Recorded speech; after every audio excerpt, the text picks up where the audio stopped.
Wamaitewana kuna watongi lezeni vahwani pacho kuchirosho kuti vahwani zvino Jefta muGiriyadhi wakanga ari munhu une simba neumhare asi wakanga ari mwanakomana wechipiri. Koma Giriyadhi ndiye vakabereka Jefta. Nacho pacho mukadzi waGiriyadhi akamuberekera vanakomana. Zvino vanakomana vomukadzi wake vakati vakura vakadzika Jefta vakati kwaari haungadzi kuti akamupa mabawe nokuti uri mwanakomana wamwe mukadzi. Ipapo Jefta akatiza vanun'una vake akandogara panyika yeTobi. Varume vakaipa vakaunganira kuna Jefta vakamukura naye kutorwa. Zvino nguva yakati yapfuura vana vaAmoni vakandorwa navaIsraeri. Zvino vana vaAmoni vakatorwa navaIsraeri. Vakuru veGiriyadhi vakandotora Jefta panyika yeTobi vakati kuna Jefta, uye ishe wedu tichitorwa navana vaAmoni. Jefta akati vakuru veGiriyadhi, hamuna kutivenga kundidzinga pababa vangu here? Zvino mauyirewo kwandiri mava mushori. Vakuru veGiriyadhi vakati kuna Jefta, naizvozvo vadzokera kwauri kuIsraeri kutorwa navana vaAmoni. Iwe ugova mukuru wedu navavo vose vagere Giriyadhi. Rugare. Hallelujah. Rugare. Amen. Inyaya yemukomana idzi Jefta. Rugare. Jefta uyu akadzingirwa nevamwe vake nekuti akazvarwa nechifeve. Rugare. Vati nyaya ichitaurwa hanzi vakoma vake vakura. Rugare. Mimi kuti vachiri vadiki vakatokura vese mufungiti. Rugare. Asi hanzi vakura ndopa vakadzinga. Rugare. Kukura paruzivo. Rugare. Hanzi vana vangu vaparara nekushaya ruzivo hongu ndizvozvo. Asi munoparara neruzivo. Rugare. Because ava pavakakura naJefta vakati vane ruzivo vaigara naye ari muchipiri. Asi pavakazoziva vakamudzinga. Rugare. Saka pamwe pacho vanhu vanoparara nekushaya zivo but vamwe vanoparara nekuwana zivo zvakawanda. Rugare. Rugare. Nokuti kana ukanyanya kuziva Rugare. Why? Because ava vaparara vane knowledge. Rugare. Kana mwana achiri Rugare. Amen. Ndokusaka mutoona vana vasikana magrade 2 vasingatiziro havana ruzivo. Asi kana akava neruzivo sekuru Rugare. Why? Because kana ukangokura usina mukomana zvinomakisa. Rugare. Saka rumwe ruzivo runokukuwadza. Rugare. Ndokusaka Mwari vakati kuna Adamu naEva vakati musadye muti weruzivo. Vakati vanatsanokazava. Rugare. Because kana ukange waziva Rugare kuti ndikoenda kubasa kunotsvaga mari Rugare ukaya kuchechi ukatipa mari unondobirwa kuziva Rugare.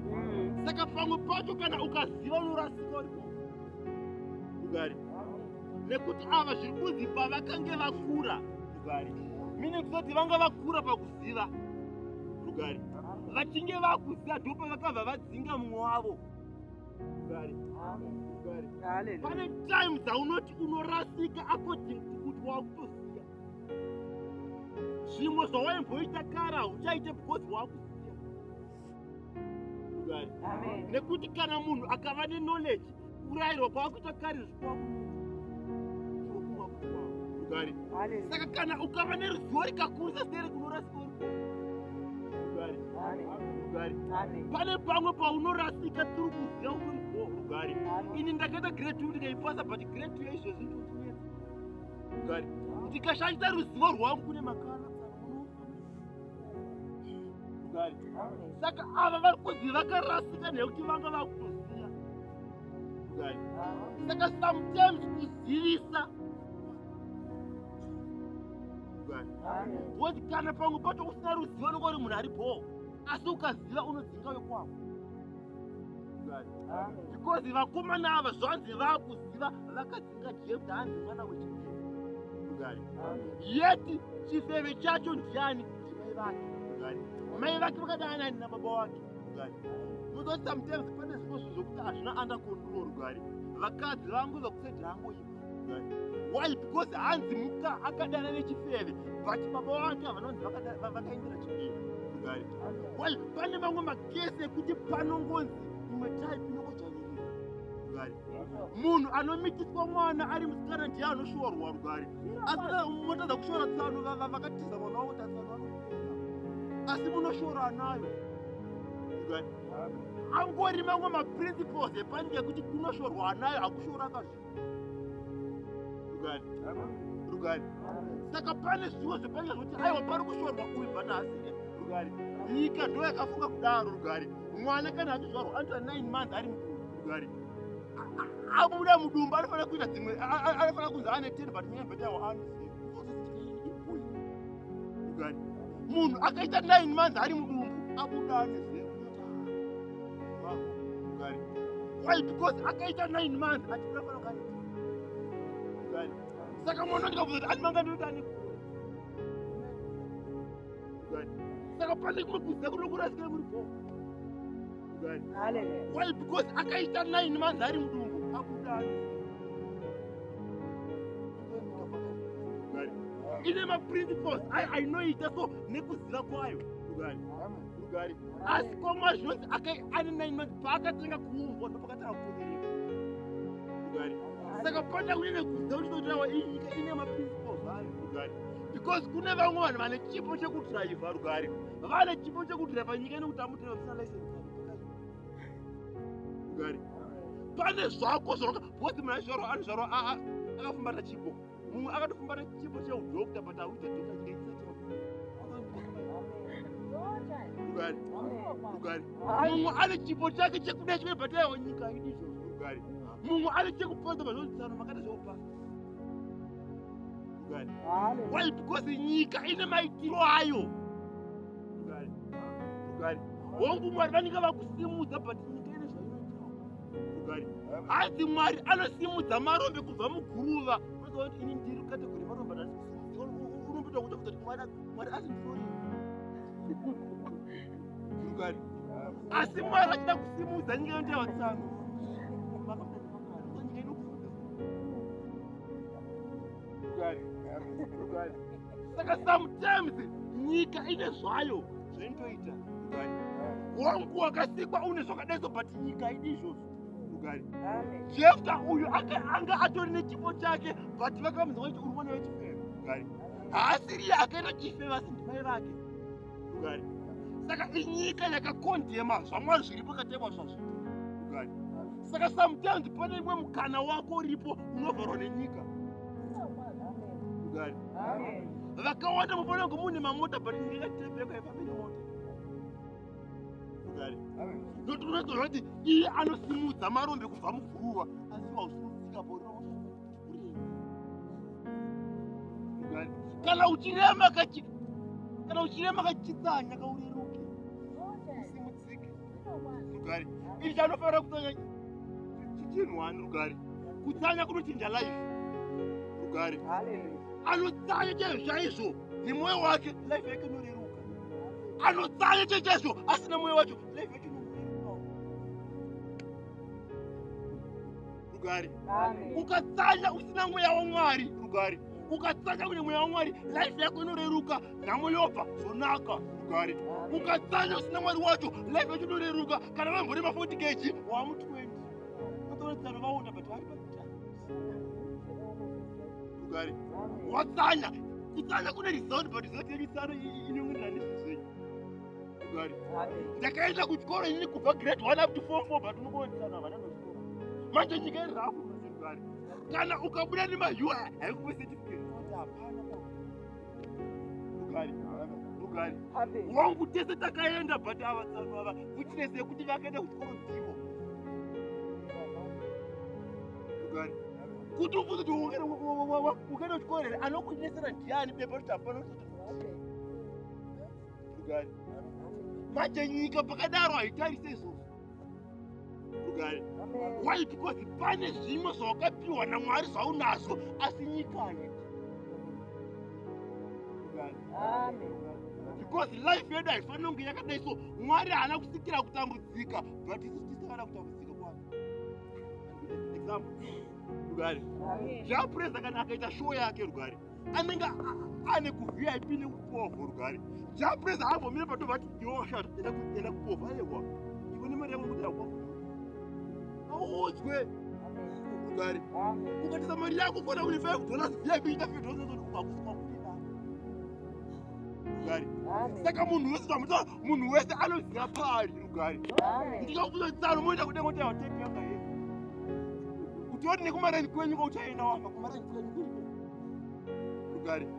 Because munhu zvaanoita andochotaiwa taipenda yedu rugare.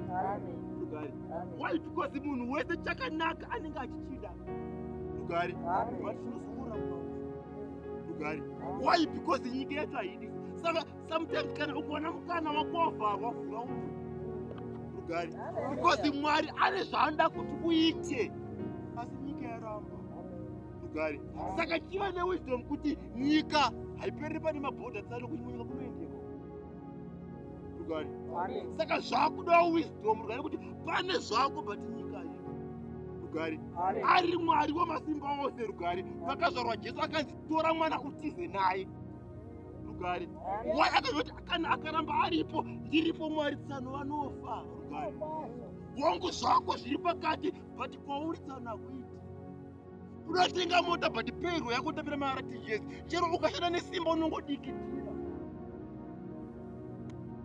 rugare. Asi kana ukashanda nesimba unobudirira but pane pabota apa ukashanda nesimba unongodikitira. Anongoya ngori maRTGS ungotenga seven. Because rate yacho hainena rugare. Hainena kuti ona mata rate inokukwira nyika yacho rugare.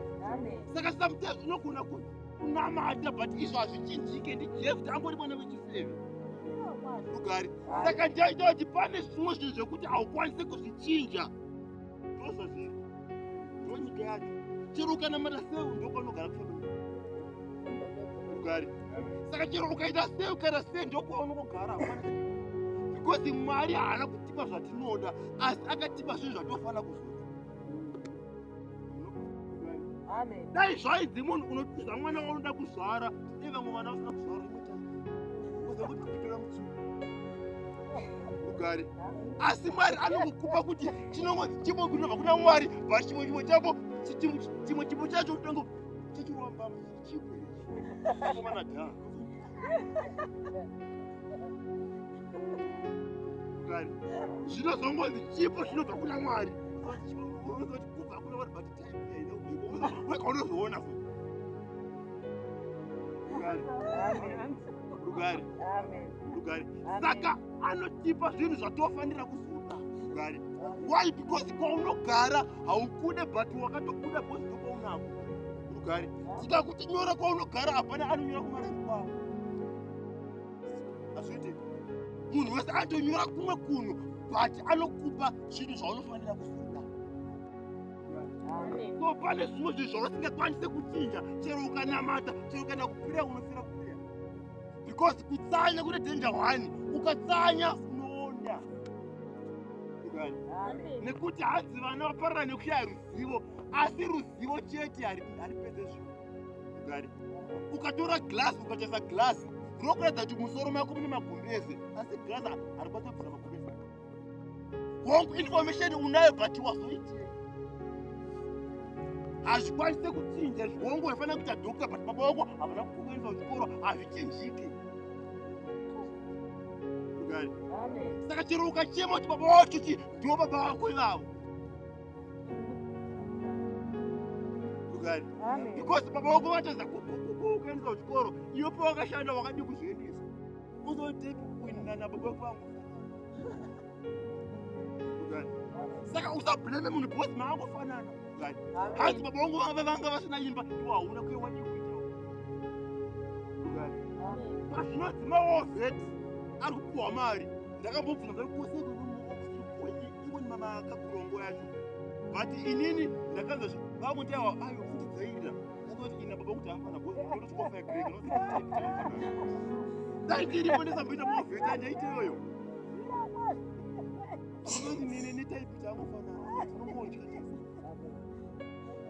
Wauya, wauya.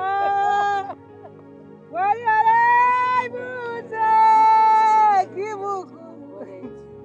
Yayanu.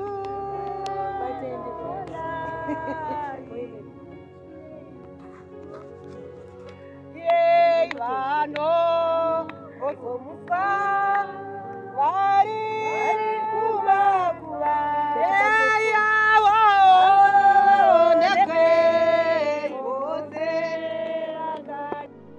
ripo ochidi zviripo kugari because Jefta akaonekwa kuti mwana wechipere akadzingwa hazvichinjike kugari saka pane imwe life yaunouya kuti hazvikwanisi kuchinjika kugari saka chiregera kuramba uchichema zvinhu zvausikwanisi kuchinja kugari chero ukachema sei wakazvarwa muAfrica kugari chero ukadii munyika mune inflection ndomaurimo kugari saka chero ukaita sei hazvichinjike kugari saka pane zvinhu zvauri kuchema nazvo chaiwaisa zvichimedzei ndosazvibori kugari iye uchema nemechawandisa tesikuoneka iye ichemedzei kugari tatojaira kugari chitochema zvimwe because mari nemwenino handitori nawo tochema tese kugari saka pane zvimwe zvinhu zvekuti haukwanise kuzvichiya chero kana mata sei hazvichitike chero ukaenda sei mabasa etepeda hako kugari temutotima kuti hakuna mabasa kuna mabasa but takazora tikota kudiwa mabasa ariko but angu kugari saka pane baba uchi kutaura kuti hakuna mabasa ayo mabasa ariko but akunena kugari chero tikanamana sei hatizvichinje izvi tukaipa kugari tochidiko mukuipa kwazvo ngatinamati titokodore kugari why because chero ndikada kuita dokta hazviiti ndo ndikanamatiwa naanogona sei kugari why because chero mwana kana ndiite dokta hatiiti kugari asi ndikazova kuita dokta ndikaendawo pachipiri ndoita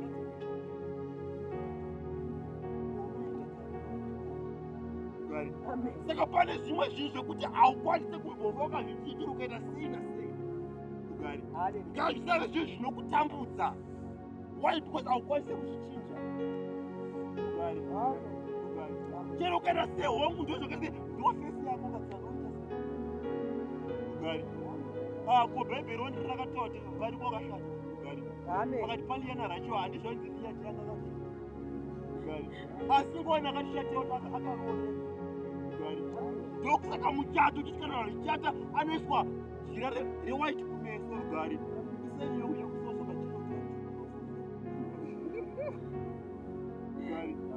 kana muroora achinzi ari kuuya mumba anovharwa kumeso avharwa kumeso ndabuza chibori chiko avharwa kumeso vanhu mobhara kuti tiri pamini vatu 10 years rugari ozovhurwa last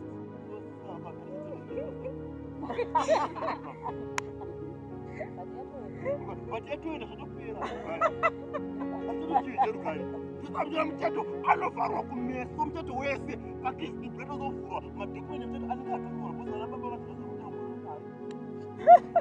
vanokuvhara kumeso rugari saka unogona kuonoterawo maya uyo akuchata akakunonaka nenanokurekeza sakerako rugari saka hazvichinjike but kune vamwe vanhu vanovarwa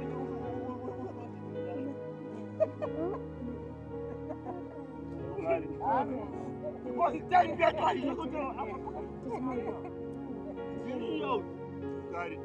why because liya akarohwa manheru uyu aisatombomuna Jacob but akangopiwa iye manheru kugari saka kana wakashata laki rako ririkowo manheru ako nyika inoti ava vaidzinyasho rugari saka usagezdewa ndakarohwa ndakanaka iva mwana akapindira unakapa rugari saka nyika yakangwara ikabverotewa maya ndosakunana ebitemu because nyika ndeyekucheperanaka unorora kuti kuti mutsoko but mangwana unogavaya rugari saka ndikakunyepe kotewo kune dzimwe types dzinogoda nyasha rugari because kana dai pasina nyasha tikaita zvehasha Saka tozvati tiri vanhu vaAbrahama tinopenya neusiku.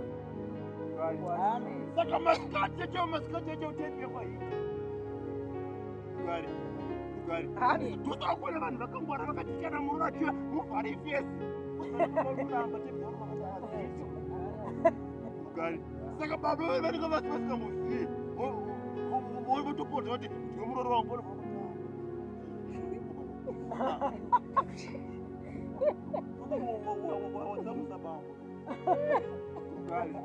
Manje nyika manje naMwari ane nyasha ane type dzake dzinororwa kudaro. Akabva angu kana muchiita kufanira kupika white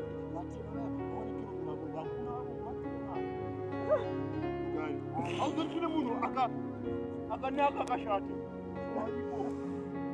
Hallelujah. Ikazomla akifanya mzote akanaka mudi mambo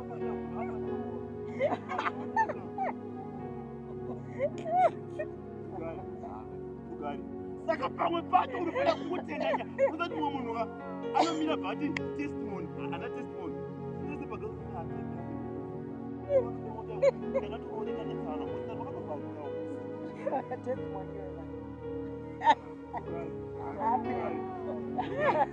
because nyika ine zvakaita kuti dzimwe type dzinooneka.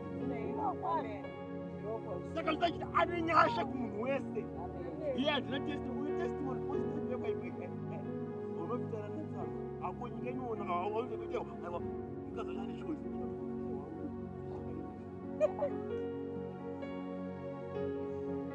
wangu kana zviripo haukwanisa kuzvichinja ndozvauri. Mwari akabva aita nyasha akavhura kambani inonzi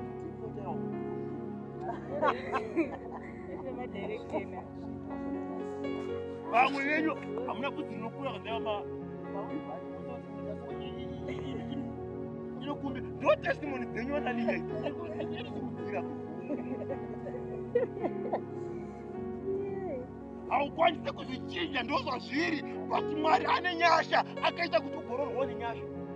Because kudai ndiripoenda zviyo hazvichaita utepekwa. Saka ndakamuona Jacob akazopiwa liya manheru mangwana vakusema kuti hawasiri wandiro vandaiwa mauya ari wanyasha. Because wachoti kana ukaenda kubhawo asiwo wakaroreka kuti ndakanamata. Ipapo unombozvitoa kuti handipazozvichinja but saka pane zvimwe zvinhu zvavasikakwanise kuchinja ndozvazviri. Haumbobva wakachema kuti uchema nani ndozvazviri. Ndobva vakakuzvare vava ndozvazviri. Because dai zvaita kuti ugochuza baba wako kudenga vana baba dai vasina vanhu ivo baba vavi aunoonaka vachieda kutenga bhandi ravo kundapo but Mwari ane nyasha dzanira angopa mwana.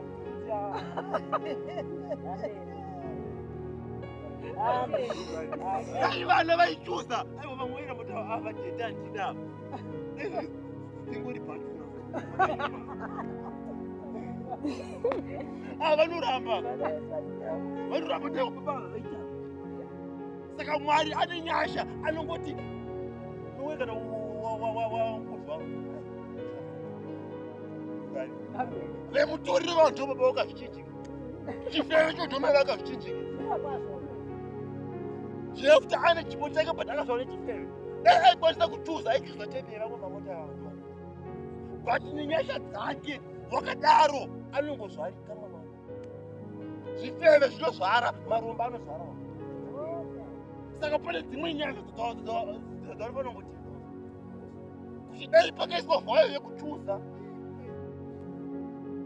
mamwe vangomabhatu dai pasina type yekuti kuna analiya but pane imwe blessing inongouya zvaangodaro hapana asina wako type yako ine wayo ine kumarani kwenyu.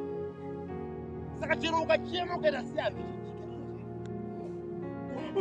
uri mwana uchiva hazvichinjike chero ukadii ndozvazviri uri mwana wekurepwa asi mwana iyeye anenge ane destiny yake atori nezvake zvitori maari wangu toma zvaruro wakaita ndiwayo because kana butterfly inobuda mulavha mayo inobuda ichiita pressure ukapeka ta asi ukaibatsira sokubuda inobuda mulavha ikadesi ndipo painosinisa mawings ayo ukangoibatsira so inobuda ikadesi so pane pamwe pauri kuda hyopa kuti ukahyopa uzokoro pane pamwe panoti ukusimuka wega ugari waibhozi butterfly inobuda yega ugari ifeni mwana kana chibuda anobudisa zvake ega ozodhonzwa apa ugari anobudisa musoro ega ugari pashaya kuita simba rekuti ubude wega ugari